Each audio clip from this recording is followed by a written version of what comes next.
인자하시며 우리에게 구원을 베푸신 참으로 좋으신 하나님께 예배합니다.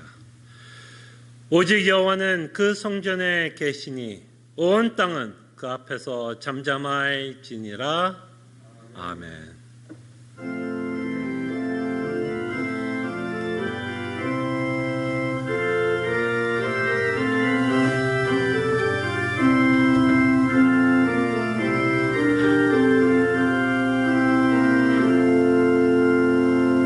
우리에게 믿음이라는 선물을 주시고 예수 그리스도를 믿게 하시며 구원의 길로 걷게 하심에 감사합니다. 이제는 우리가 은혜를 받은 자로서 잠잠히 하나님의 앞에 서기를 원하고 주의 영광을 바라보며 이 세상이 줄 수 없는 참된 기쁨과 위로를 맛보는 귀한 예배의 시간이 되게 하여 주시옵소서. 이 시간 우리와 함께 하심에 감사하옵고 이 모든 기도 주 예수 그리스도의 이름으로 기도합나이다. 아멘. 함께 찬송가 10장 찬송합니다.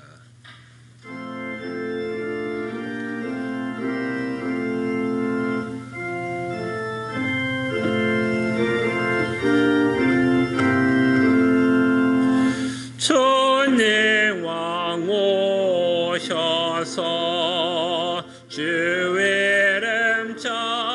찬송케 하옵소서. 영광과 권능의 성부여 오셔서 우리를 다스려 주옵소서. 강생한 성자여 오셔서 기도를 들으소서. 영광과 백성들 복 내려 주시고 거룩한 마음을 주옵소서.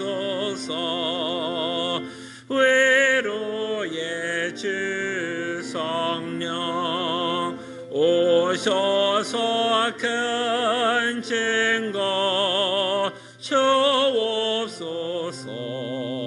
전능한 주시여 각 사람 마음에서 떠나지 마시고 계십소서. 성삼위일체께 한없는 찬송을 드립니다. 존귀한 주님을 영광 좀 배웠고 영원히 모시게 하옵소서. 아멘. 하나님의 말씀 한 구절 제가 봉독해 드리고요, 말씀을 묵상하며 우리의 삶을 회개하며 주의 은혜를 구하는 시간 같습니다. 하나님께 가까이함이 내게 복이라. 내가 주 여호와를 나의 피난처로 삼아 주의 모든 행적을 전파하리이다. 아멘. 말씀을 기억하며 회개하며 주의 은혜를 구합니다. 주님, 정말 우리가 무엇을 복이라 여기며 살아가는지 다시 한번 말씀을 통해서 깨닫게 하여 주시옵소서.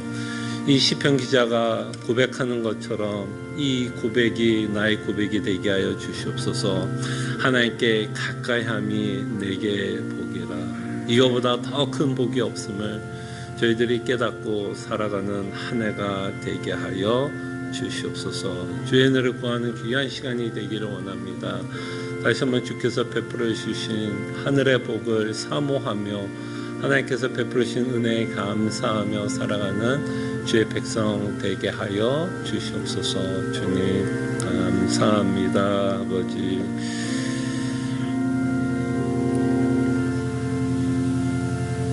다시 한번 말씀이 날쌘검처럼 우리의 골수를 쪼개 주시사 우리가 무엇을 만족하며 무엇을 복되다 여기며 살아가는지 다시 한번 우리의 신앙을, 우리의 믿음을 점검케 하여 주시옵소서. 참으로 이 시편 기자가 고백하는 것처럼 하나님께 가까이함이 내게 복이다라고 고백하는 이 고백이 시편 기자의 고백으로 끝나는 것이 아니라 나의 고백이 되게 하여 주시옵소서. 그래서 주와 함께하는 그 기쁨, 주께서 베풀으신 구원의 기쁨, 주님이 나의 인생의 주인이시며 인도하시는 그 복을 우리가 매일매일 맛보며 살아갈 때에 주님께 찬송과 영광을 돌리며 살아가는 하나님의 귀한 백성들 되게 하여 주시옵소서. 감사하고 살아계신 예수 그리스도 이름으로 기도합나이다. 아멘. 함께 일어나셔서 찬송가 321장 찬송합니다.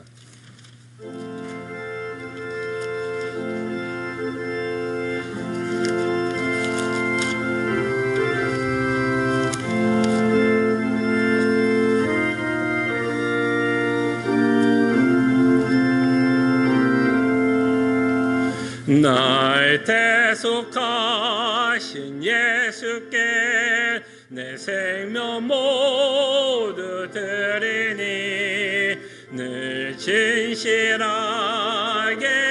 하소서. 내 구주 예수여 나 구주 위에 살리라. 내 기쁨 한량 없으리. 내 갈 길 인도하소서. 내 구주 예수여 날 구원하신 예수를 일평생 의지하오니 날 영접하여 주소서. 내 구주 예수여 나 구주 위에 살리라. 내 기쁨 한량 없으리. 내 갈 길 인도하소서. 내 구주 예수여 주 십자가에 달리사 날 자유하게 했으니 내 몸과 마음을 주 위에 다스게 하소서. 나 구주 위에 살리라. 내 기쁨 한량 없으리. 내 갈 길 인도하소서. 내 구주 예수여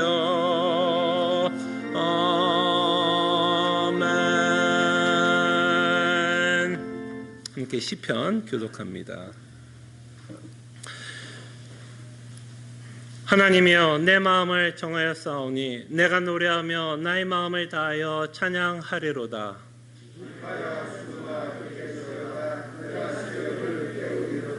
여호와여 내가 만민 중에서 주께 감사하고 문 나라 중에서 주를 찬양하오리니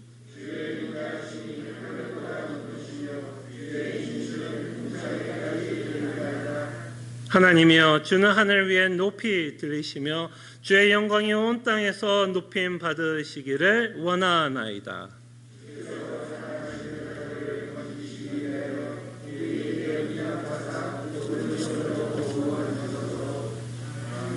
아멘. 우리의 신앙을 함께 고백합니다.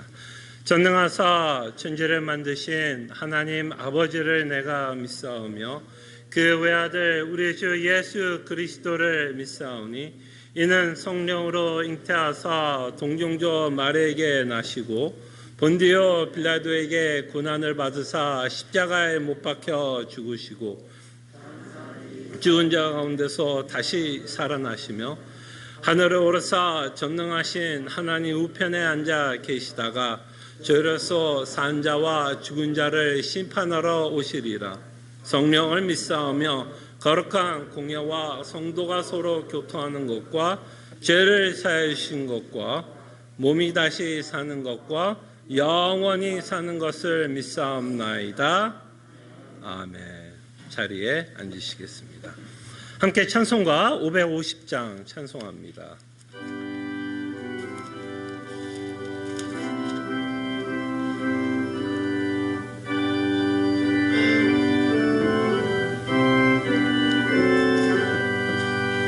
시온의 영광이 빛나는 아침, 어둡던 이 땅이 밝아오네.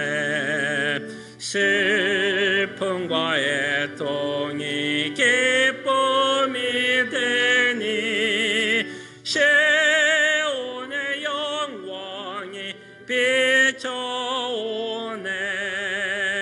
시온의 영광이 빛나는 아침, 매였던 종들이 돌아오네.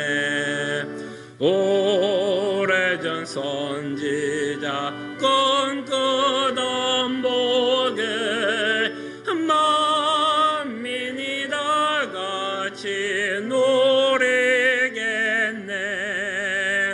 보아라 광야에 화초가 피고 말랐던 시냇물 흘러오네. 이 산과 저 산이 마주쳐 울려 주의 소원청이 찬송하네. 땅들아 바다야 많은 섬들아 찬양을 주님께 드리어라. 삶과 죄악이 가득한 땅에 찬송이 하늘에 사무치네.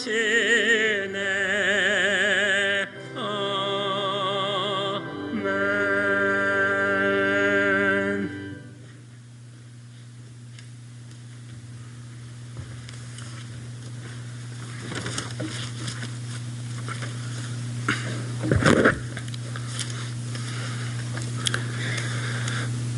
천지 만물을 하나님의 기뻐하신 뜻 가운데에 창조하시고 주관하시고 섭리하시는 전지전능하신 하나님 아버지, 그리스도 안에서 하늘에 속한 모든 신령한 복을 주시기를 원하시사 만세전에 우리를 택하시고 예정하사 죄와 허물로 죽은 저희들을 성령으로 거듭나게 하시고 그리스도의 십자가의 보혈로 구속하시사 구원의 반열에 세워주심에 감사합니다.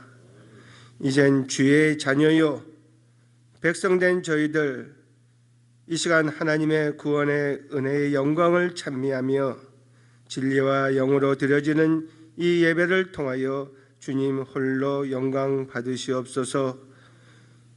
우리 모두는 마땅히 그 구원의 하나님 한 분으로 만족하고 기쁨을 갖고 살아야만 해도 불구하고 세상을 향한 우리의 욕심과 또한 우리 자신을 드러내고픈 교만함이 주님이 주시는 진정한 위로와 기쁨을 갖지 못하게 함을 고백합니다. 주여 저희들을 긍휼히 여겨 주시옵소서.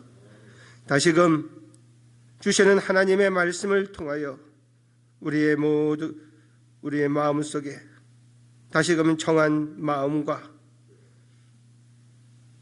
우리 안에 정직한 영을 또한 새롭게 허락하여 주시사 구원의 즐거움이 우리 안에 회복되게 하여 주시옵소서.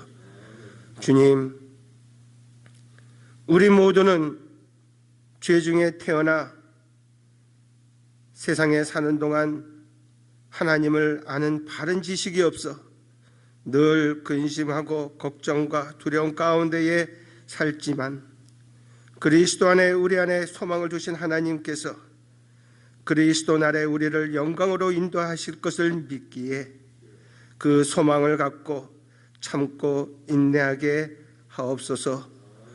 분명 올해에도 아니 지금 우리 앞에 어렵고 힘든 일이 있고 또한 앞으로도 있을지라도 그 모든 것이 하나님이 섭리하시는 가운데에 우리에게 필요하고 감당할 수 있기에 허락하신 시험이라면 이 또한 당할 즈음에 피할 길을 허락하신다 하신 주의 말씀을 믿고 담대함으로 허락하신 새로운 한 해를 맞이하는 저희들 되게 허락하여 주시옵소서. 무엇보다도 우리 모두는 더욱 갈급한 심령으로 하나님의 말씀을 사모하게 하옵시고 힘써 배우고 기도하고 묵상하는 가운데에 날마다 우리의 옛사람을 버리고 심령으로 새롭게 되어 새 사람을 있게 허락하여 주시옵소서.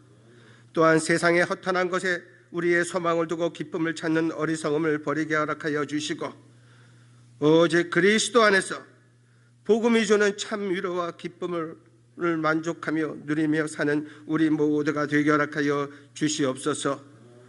우리의 모든 것이 우리의 능력이 아니요 오직 우리 안에 역사하시는 성령님이 늘 우리와 함께 하시기에 인도하심을 알고 또한 그것을 고백하는 저희들 되게 허락하여 주시옵소서. 주님, 올해에도 그리스도의 몸된 교회를 세워나가기 위하여 준비된 자들로 여러 직분을 맡기셨사오니 맡겨진 모든 일에 기쁨으로 담당하게 하옵시고 또한 교회가 준비하고 계획하는 교육과 선교 등 모든 일을 통하여 오직 하나님의 뜻이 나타나고 영광 드러나게 하옵소서.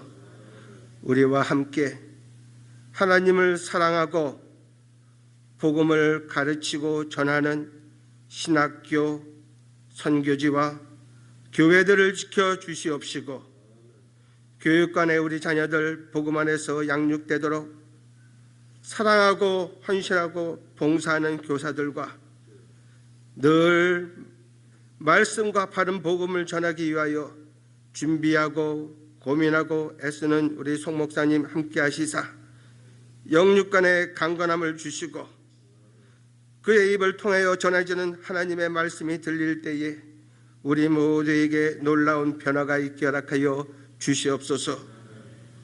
주님, 또한 오늘 드려지는 성찬 예식을 통하여 예수 그리스도만이 우리의 영혼의 참된 양식이며 우리가 바로 그리스도의 몸의 지체이라는 사실을 고백하는 시간 되게 허락하여 주시옵소서.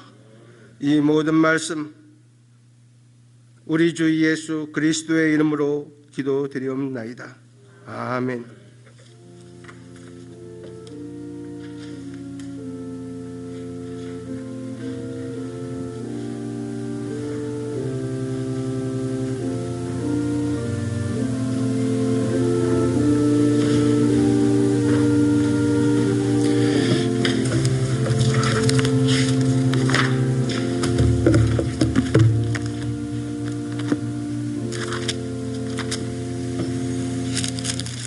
하나님의 말씀 누가복음 19장 11절에서 27절 말씀입니다.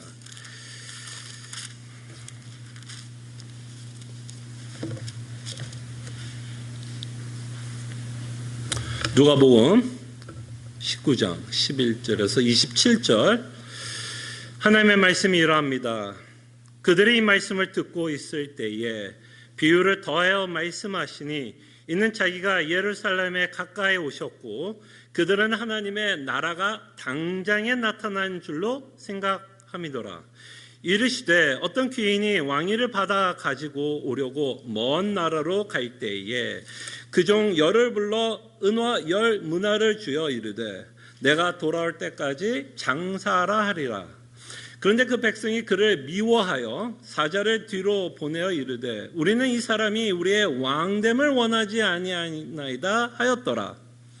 괜히 이 왕위를 받아가지고 돌아와서 은화를 준 종들이 각각 어떻게 장사였는지를 알고자 하여 그들을 부르니 그 첫째가 나와 이르되 주인이여 당신의 한 문화로 10문화를 남겼나이다.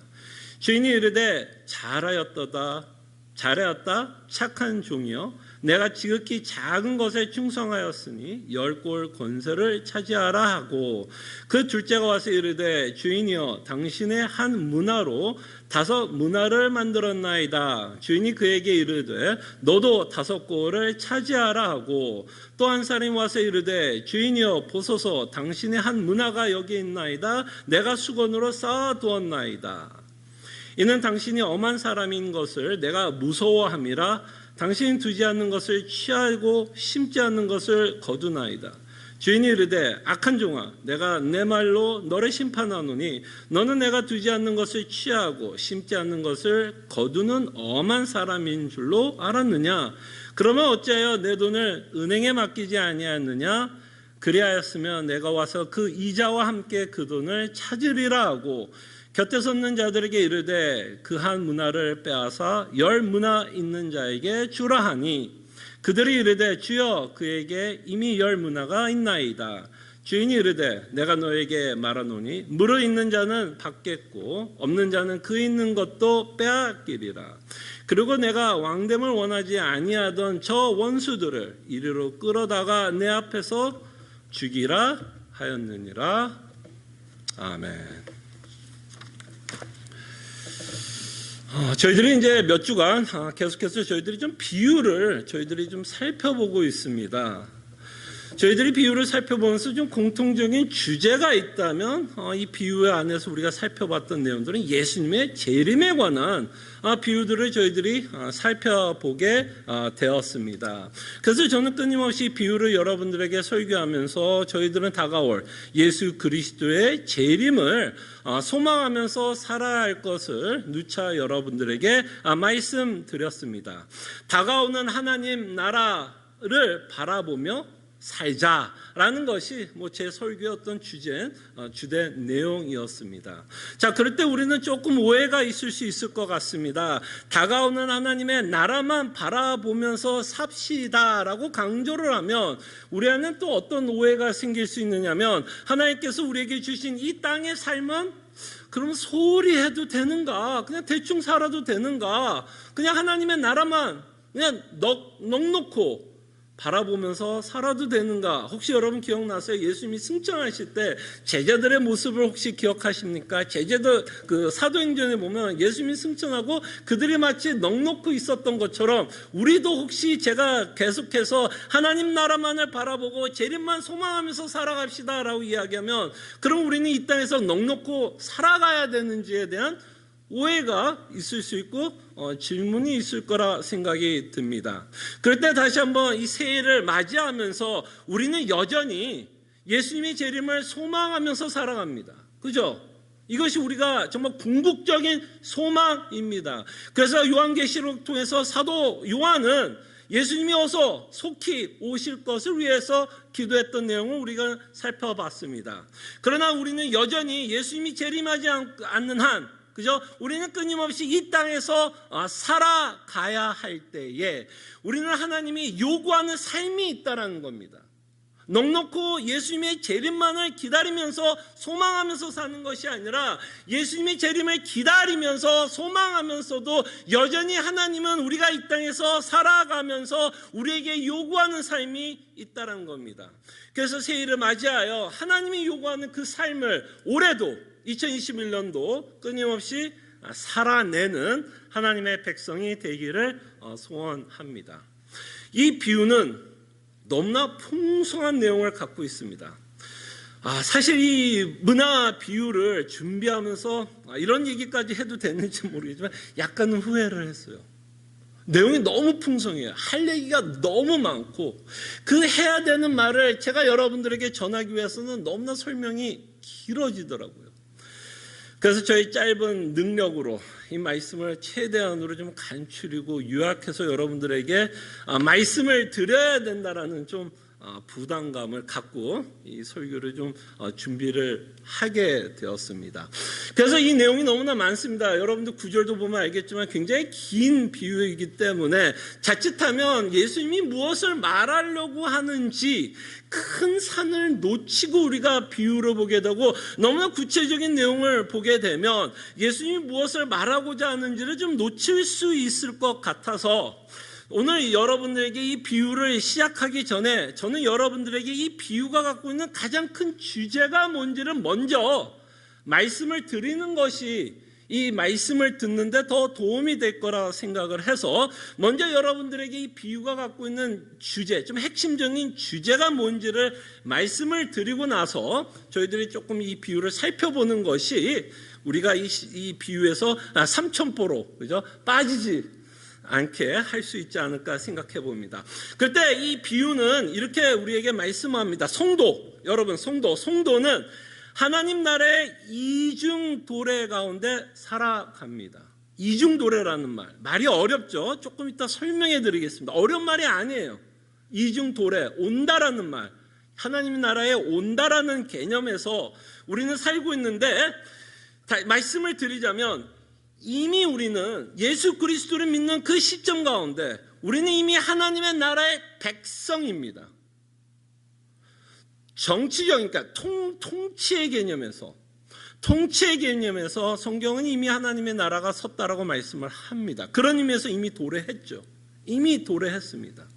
그래서 우리는 하나님을 왕으로 또는 주로 그리고 오늘 비유에서 어떤 왕이 등장하고 있는 것을 저희들이 보게 되는데 왕을 섬기면서 우리는 살아갑니다.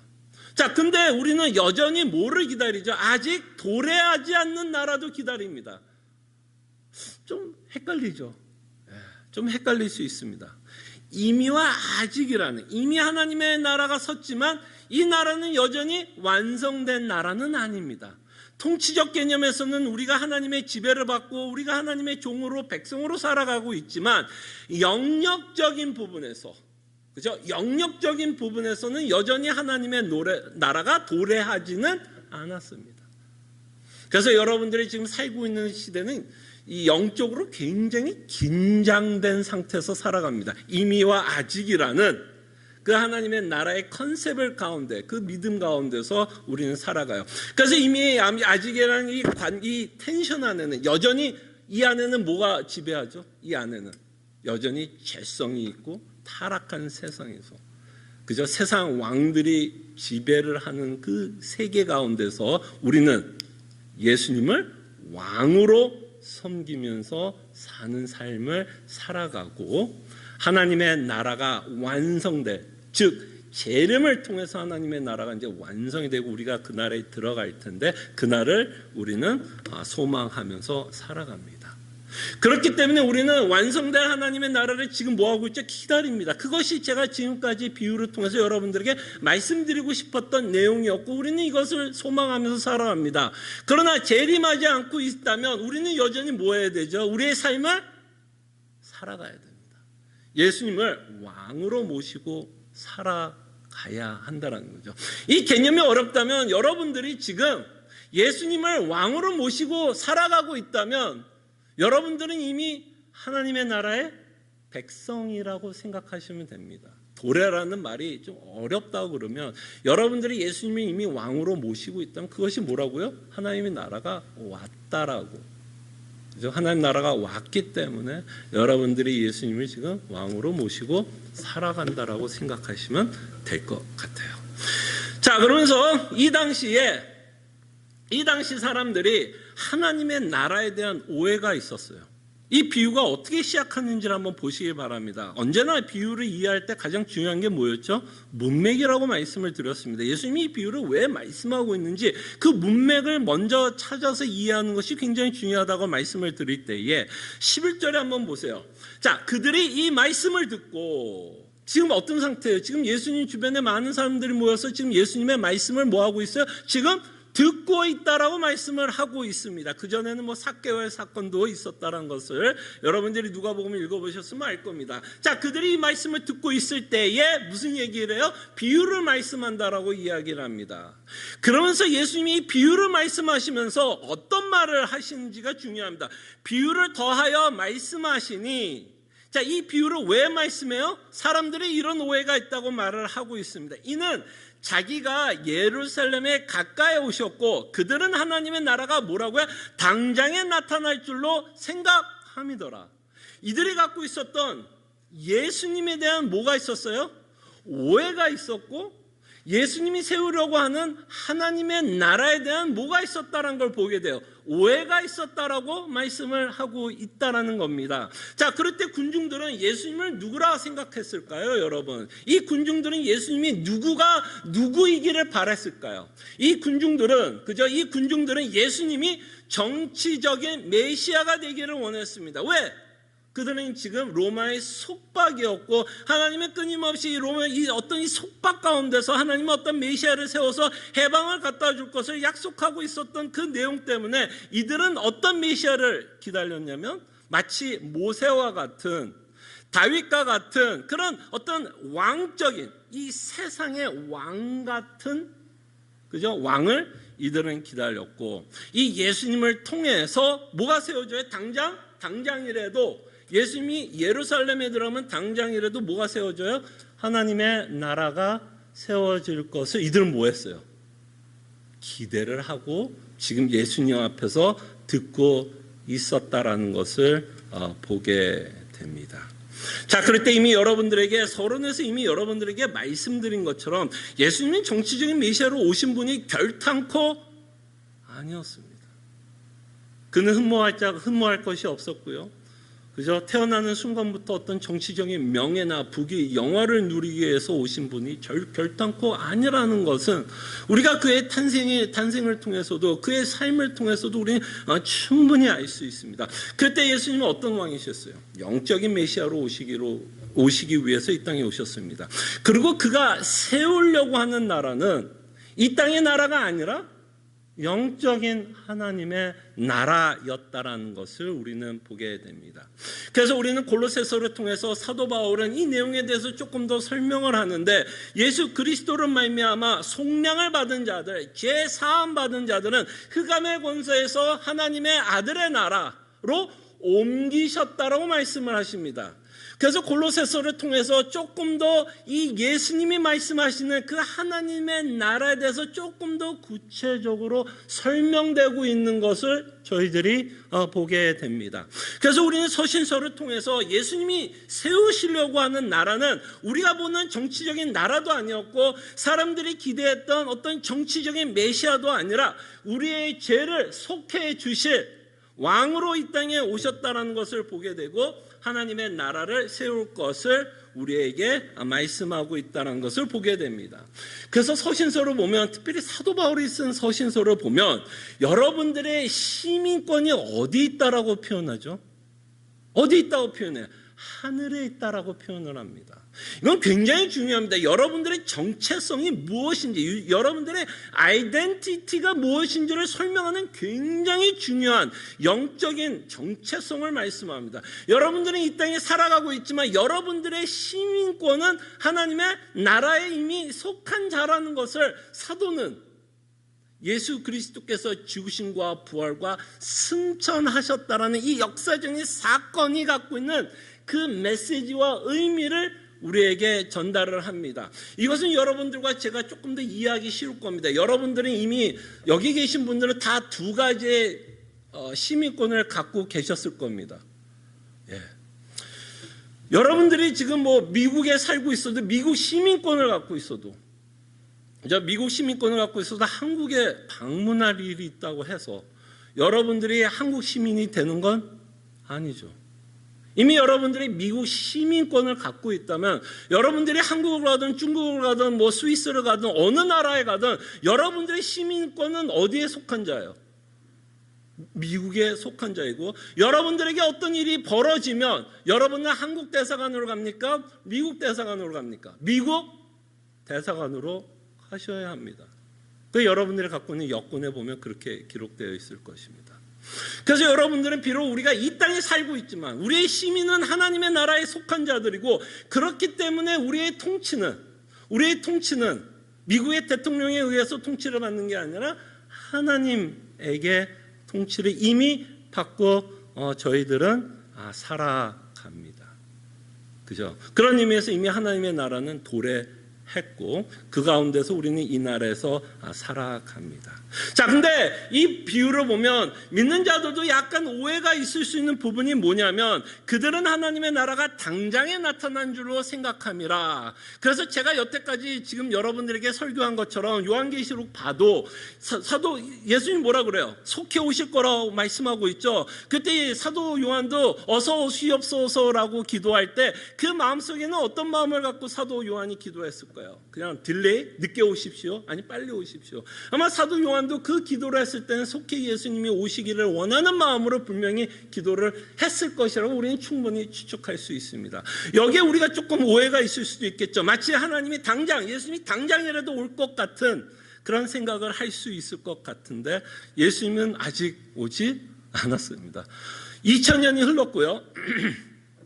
앞으로 몇 년이 더 흐를 수 있을까요? 2000년이 더 흐를 수 있습니다. 많은 사람들이 마지막 때가 점점 다가오고 있다고 얘기하죠. I don't know. 제가 하나님이 아닌 이상 예수님도 그날을 모른다고 했을 때 우리는 추측할 수 있습니다. 성경에 나와 있던 많은 그런 마지막 때의 증상들을 보면서 예수님의 때가 가까웠다라고 우리는 우리 추측은 할 수 있지만 몰라요. 2000년이 더 갈 수도 있고 더 오래 갈 수도 있습니다. 자, 예수님은 분명히 오실 것을 말씀하고 있지만 오지는 않고 있기 때문에 여전히 우리는 이 땅에서 하나님의 나라의 시민으로서 어떻게 해야 돼요? 어떤 삶을 살아내야 한다라는 말은 너무나 당연하게 됩니다.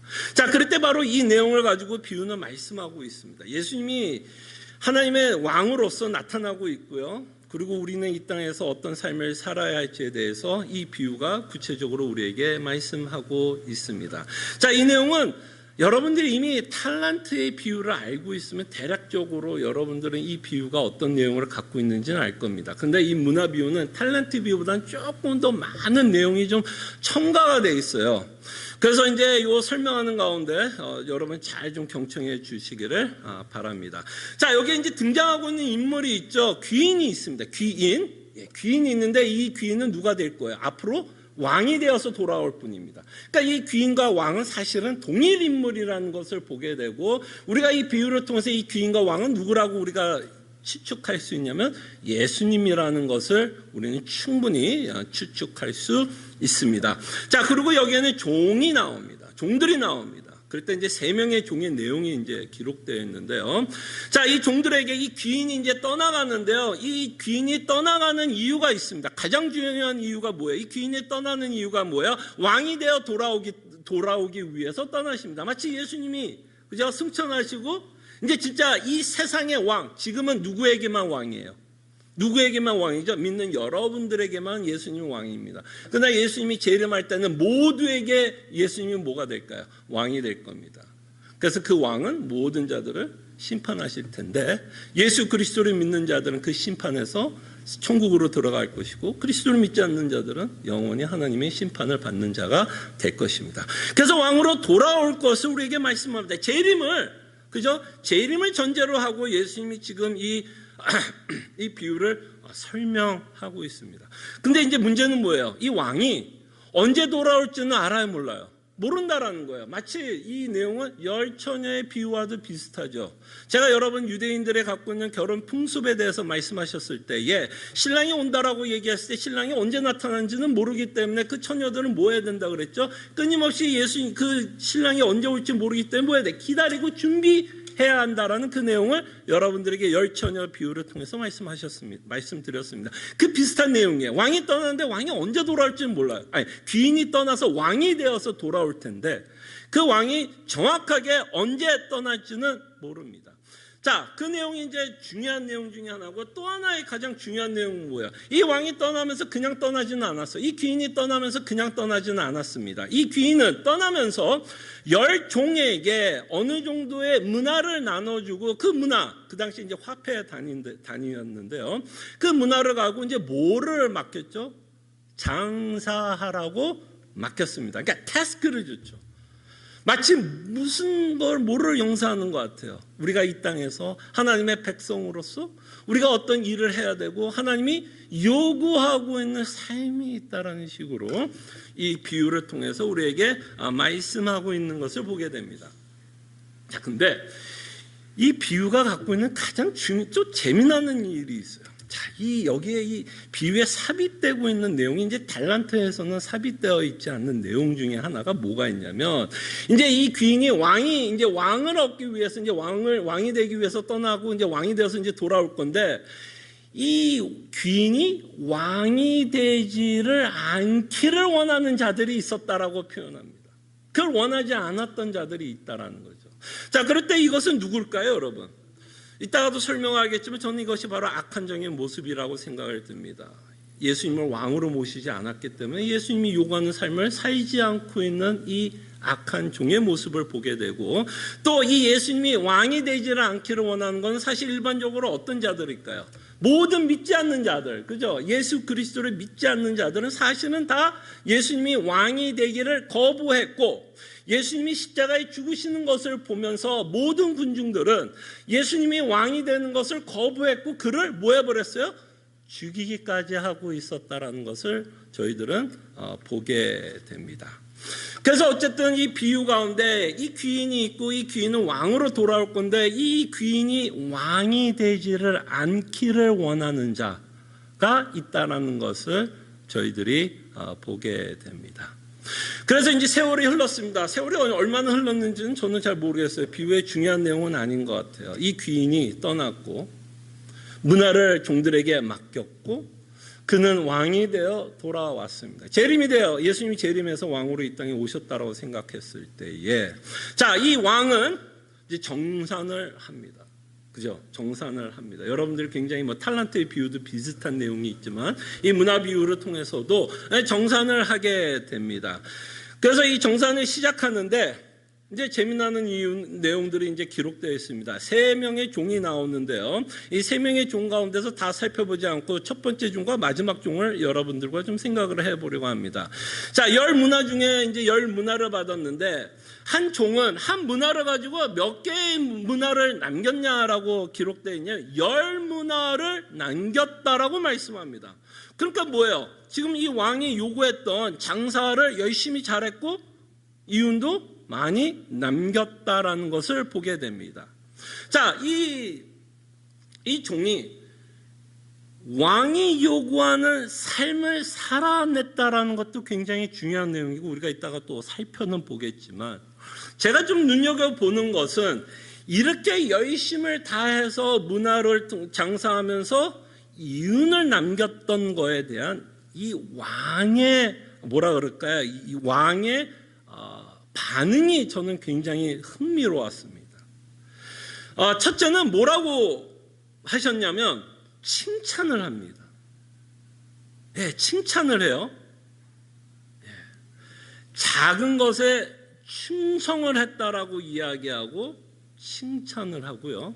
그 다음에 두 번째로 제가 눈여겨본 거는 이렇게 작은 일에 충성했던 자에게 이 왕은 뭐를 하죠? 보상을 하고 있는 내용을 저희들이 보게 됩니다. 그래서 저희들은 조금 먼저 무엇을 좀 생각해 보고 싶으냐면 이 왕의 반응에 대해서 저희들이 좀 먼저 좀 생각해 봤으면 합니다.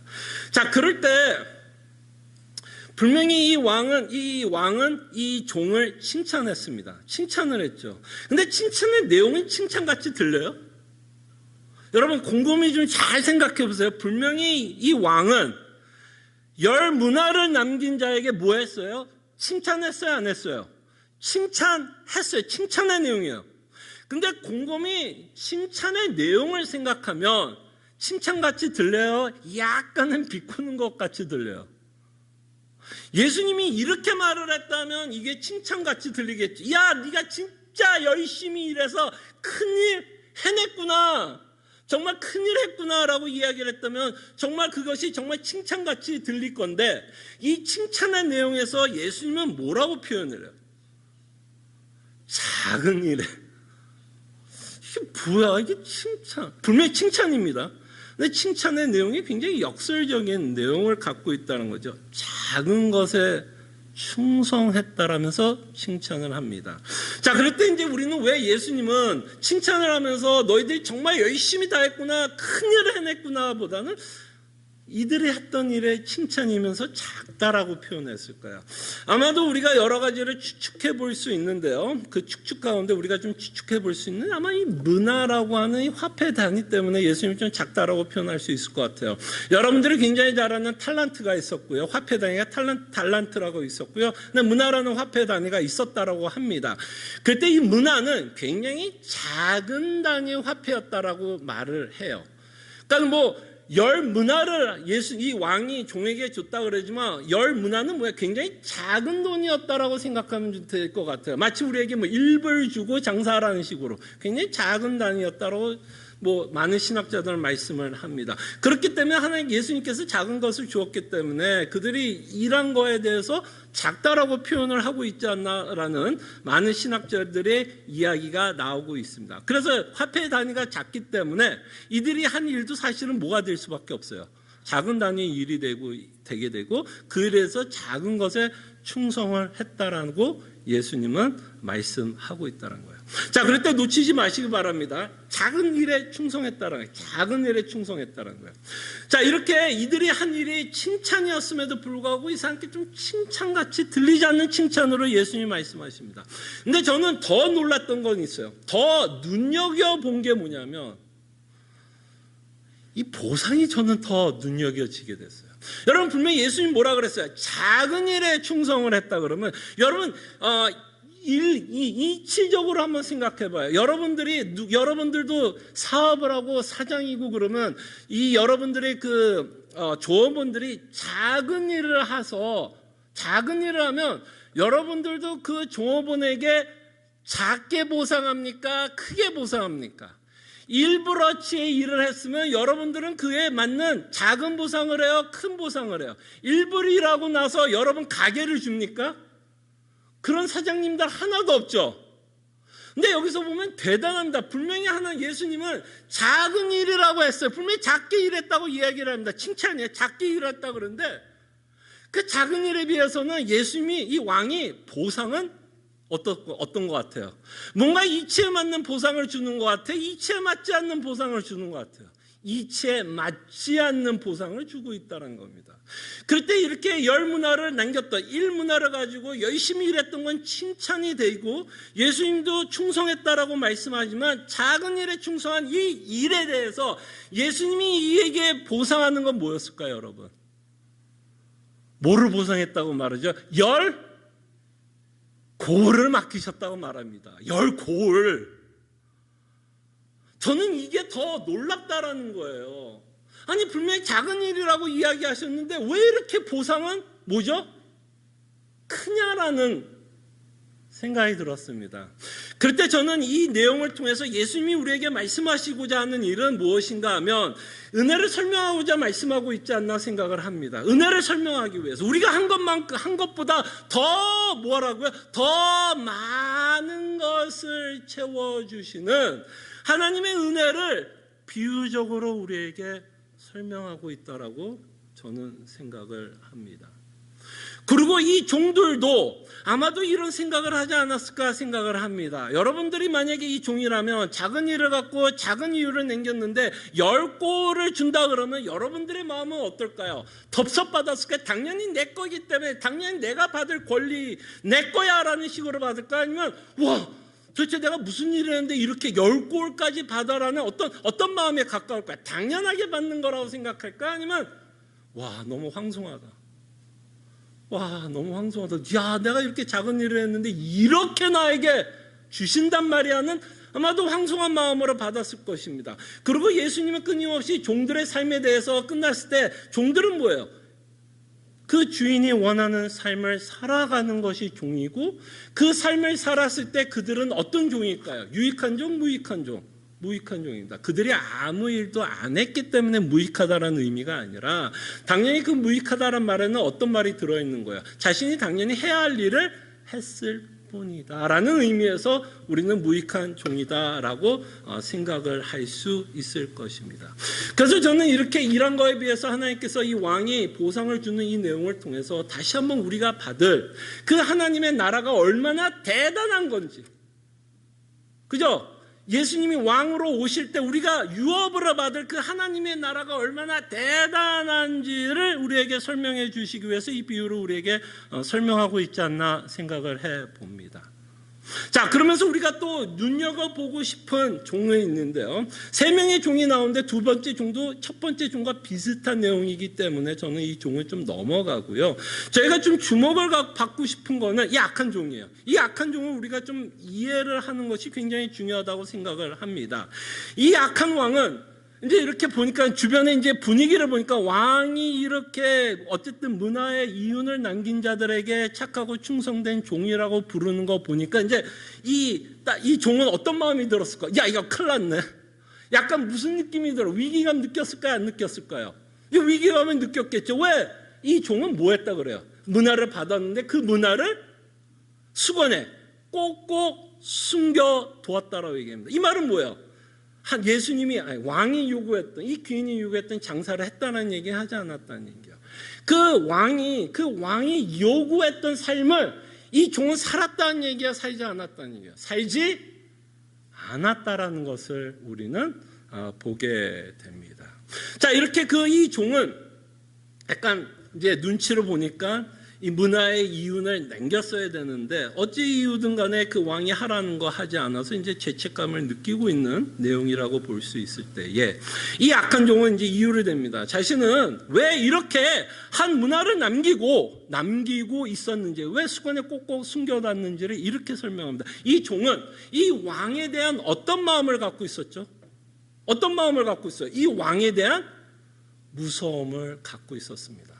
자, 그 무섭다라는 마음이 어떤 마음인지 우리가 정확하게 이 비유를 통해서 알 수는 없지만 어쨌든 이 종은 이 왕에 대한 무서움 때문에 자신이 마땅히 해야 할 일을 뭘 했다는 거, 못했다라고 말을 하고 있다는 것을 보게 됩니다. 저는 왜 이 악한 종의 마음을 여러분들에게 좀 설명해 드리려고 하냐면 이 악한 종이 이 왕에 대해서 무서워서 일을 하지 못했다면 역으로 우리가 생각할 수 있는 마음이 있습니다. 열 문화를 남긴 자들은 어떤 마음으로 했는지를 우리는 반추할 수 있을 거라고 생각이 듭니다. 이 악한 종은 이 왕이 무서워서 장사를 못했다면 적어도 이 열 문화를 남겨서 정말 충성을 다해서 충실하게 장사했던 이 자들은 왕에 대해서 어떤 마음을 가졌다라고 우리가 생각할 수 있을까요? 무섭지 않았다라고 우리가 반추해낼 수 있을 거라고 생각을 합니다. 그럴 때 이 착하고 충성된 종은 이 왕이 어떤 왕으로 믿었던 거야? 무서운 왕이 아니라 어질고 궁휼을 많고 자비롭고 선하시며 신실하신 왕이라고 그는 믿었기 때문에 그가 그에게 주신 그 문화를 가지고 그 왕을 뭐하고 싶었을까요, 여러분?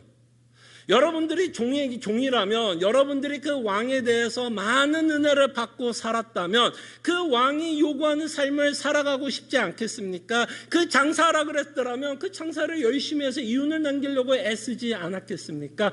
아마도 이 종은 열 문화를 남겼던 그 종은 그 왕에 대해서 이 악한 종과 다른 마음을 갖고 있어서 충성되게 본인이 해야 할 일들을 하고 있었다라고 우리가 생각해 볼 수 있을 것입니다.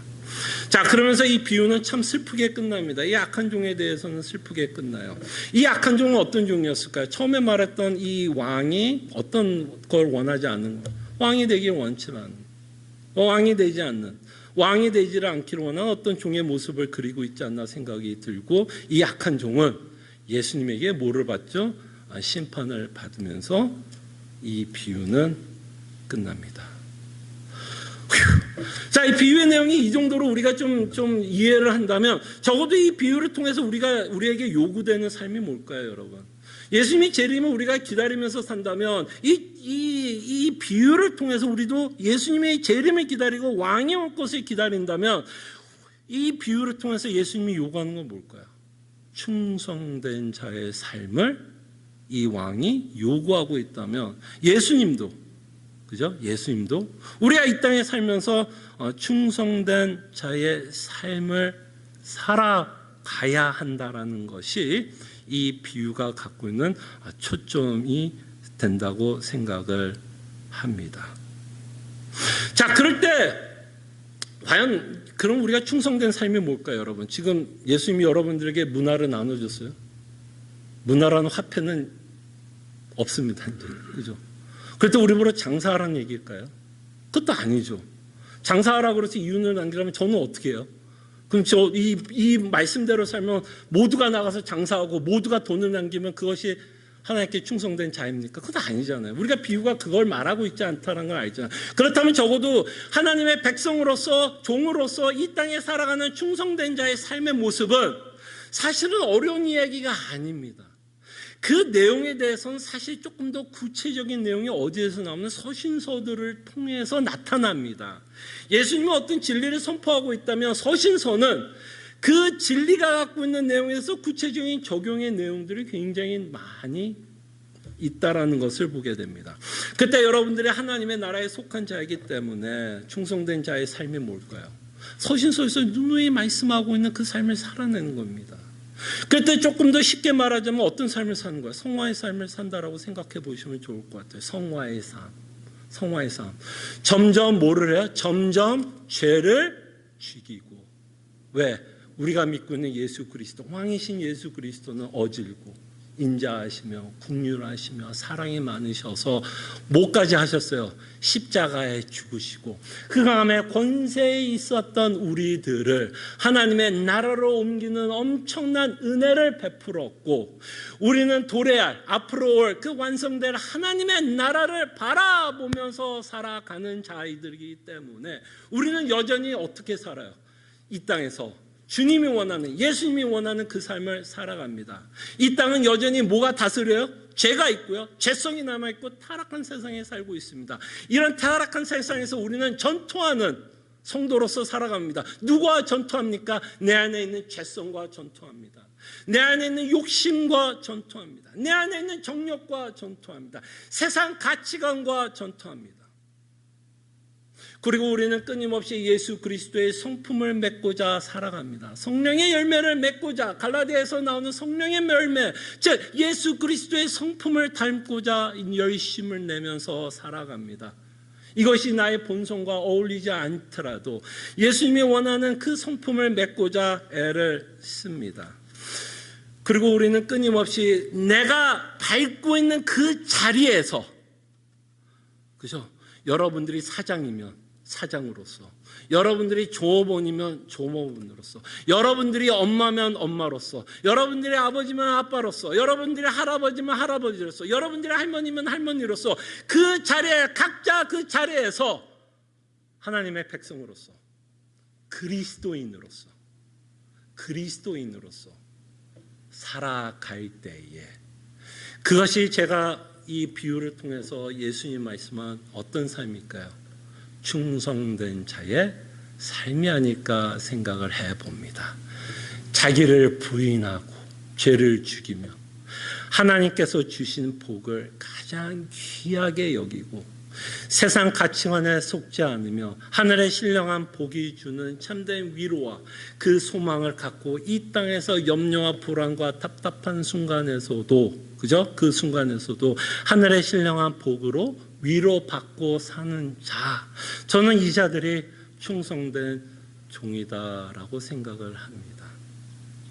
저는 그럴 때 이 비유가 보상에 초점을 두기보다는 저는 예수님의 칭찬에 포커스를 좀 두고 싶습니다.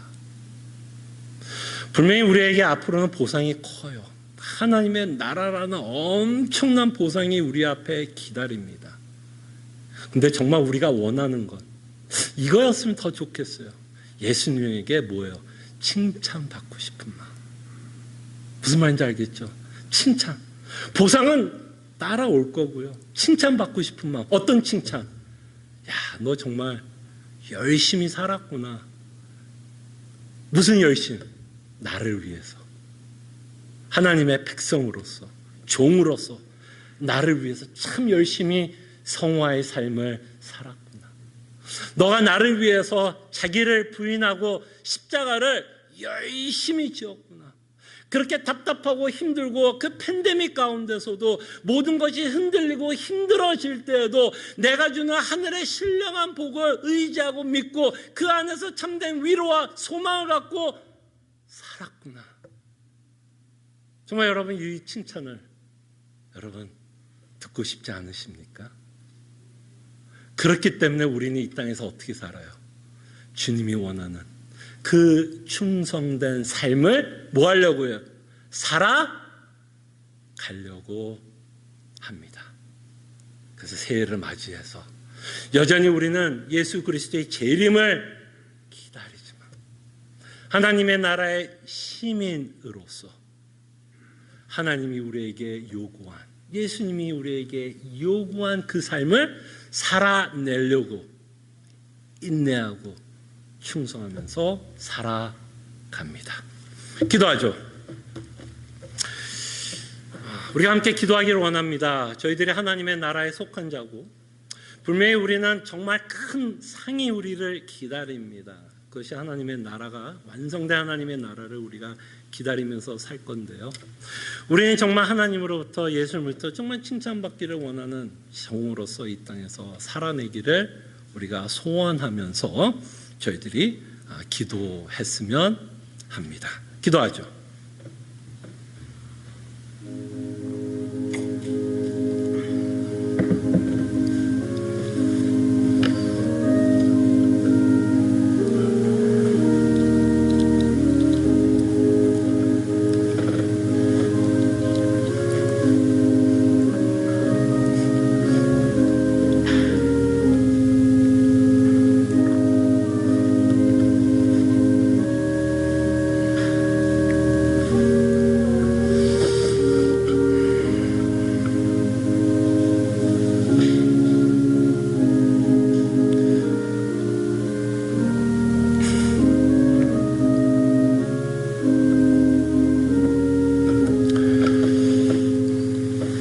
사랑하는 은혜가 풍성하신 주님, 또 새해가 밝아왔고 우리는 여전히 예수님의 나라를 소망하면서 살아갑니다. 그러나 주님이 오실 때까지 또 우리에게 맡겨주신 일이 있는데 그 일을 우리가 충성되게 살아가는 하나님의 백성들 되게 하여 주시옵소서. 자신이 밟고 있는 그 땅에서 성화의 삶을 살아가게 하여 주시고 십자가를 짊어지며 살아가게 하여 주시고 자기를 부인하며 살아가는 충성된 종의 삶을 살아가게 하여 주시옵소서. 감사하고 살아계신 예수 그리스도 이름으로 기도합나이다. 아멘. 함께 일어나셔서 죄송합니다. 함께 일어나신 거 아니죠. 자, 지금부터 저희가 성찬 예식을 저희들이 거행을 할 텐데요. 일단 예수 그리스도를 믿는 모든 사랑하는 성도님들, 이 새 언약 가운데 우리에게 허락하고 있는 이 성찬에 여러분들을 초대합니다.